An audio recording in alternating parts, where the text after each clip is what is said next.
சேனல்ல என்ன ரெசிபி பண்ண போறோம்னா ஒரு சூப்பரான நாட்டுக்கோழி குழம்பு தான் பண்ண போறோம். இது எப்படி செய்யலாம்னு வாங்க வீடியோக்குள்ள போய் பார்க்கலாம். அதுக்கு முன்னாடி நம்ம சேனலை ஃபர்ஸ்ட் டைம் பார்க்குறீங்கன்னா மறக்காம சப்ஸ்கிரைப் பண்ணிருங்க. பக்கத்தில் இருக்க பெல் ஐக்கனை கிளிக் பண்ணி ஆல் ஆப்ஷனை செலக்ட் பண்ணிக்கோங்க. இன்னைக்கு நம்ம 1 கிலோ நாட்டுக்கோழி சுத்தம் பண்ணி வாங்கிட்டு வந்திருக்கோம். குழம்புக்கு தேவையான மசாலாவை இப்போ ரெடி பண்ணிக்கலாம் வாங்க. இப்போ வடை சட்டியில் நான் ஒரு 3 ஸ்பூன் நல்லெண்ணெய் ஊற்றிருக்கேன். நல்லெண்ணெய் காஞ்சோன்னே இப்போ மசாலுக்கு தேவையான பொருளை வதக்கிக்கலாம். எண்ணெய் காஞ்சிருச்சு. இப்போ 2 ஸ்பூன் மிளகு போட்டுக்கலாம்.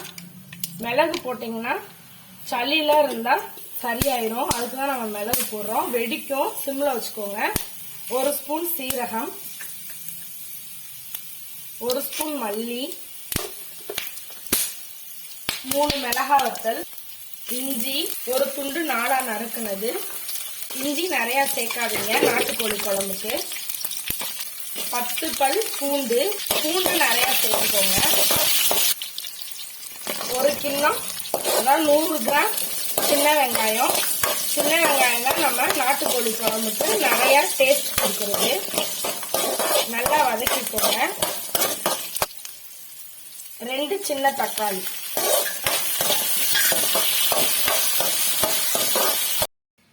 இப்போ மசாலாக்கு தேவையான வெங்காயம் தக்காளி எல்லாம் வதக்கியாச்சு. இது ஆறினோன்னு அரைச்சிக்கலாம். இப்போ நம்ம வெங்காயம் தக்காளி எல்லாம் வதக்கி வச்சுருக்கோம். அது கூட 2 சில் தேங்காய் சில் போட்டிருக்கோம். தேங்காய் நிறையா சேர்க்காதுங்க நாட்டுக்கோழி குழம்புக்கு.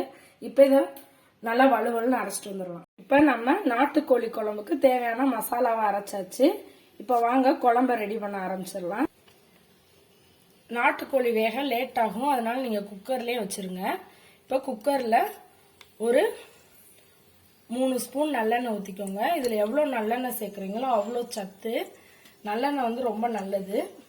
ஒரு 1/2 ஸ்பூன் விளக்கெண்ணெய் ஊற்றிக்கோங்க. எதுக்குன்னா நாட்டுக்கோழி ஹீட்டு. விளக்கெண்ணெய் ஊற்றுனீங்கன்னா கொஞ்சம் குளிர்ச்சி தரும், அதுக்காக. இப்போ எண்ணெயில் சுத்தம் பண்ணி வச்சுருக்க நாட்டுக்கோழியை போட்டுக்கலாம். ஒரு 1/4 ஸ்பூன் மஞ்சத்தூள். இப்போ நம்ம கோழியில் கொஞ்சம் உப்பு பிடிக்க ஒரு 1/4 ஸ்பூன் உப்பு போட்டுக்கோங்க. அப்புறம் குழம்பு நம்ம கூட்டி வச்ச பிறகு தேவையான அளவு உப்பு போட்டுக்கலாம். ஒரு 2 நிமிஷம் எண்ணெயிலேயே நல்லா வதக்குங்க.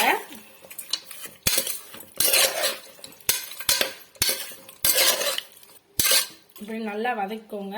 நாட்டுக்கோழி குழம்பு ரொம்ப உடம்புக்கும் நல்லது. சளி பிடிச்சிருந்தா நம்ம நாட்டுக்கோழி குழம்பு வச்சு குடிச்சிங்கன்னா டக்குன்னு சரியாயிரும். இப்போ கோழி வதங்கிருச்சு. இப்போ நம்ம அரைச்சி வச்சிருக்க மசாலாவை போட்டுக்கலாம். எல்லாம் மிக்ஸ் பண்ணி விட்டுக்கோங்க. மிக்சியை கொஞ்சம் தண்ணி ஊற்றி அலசி எடுத்து இதில் ஊற்றிக்கலாம்.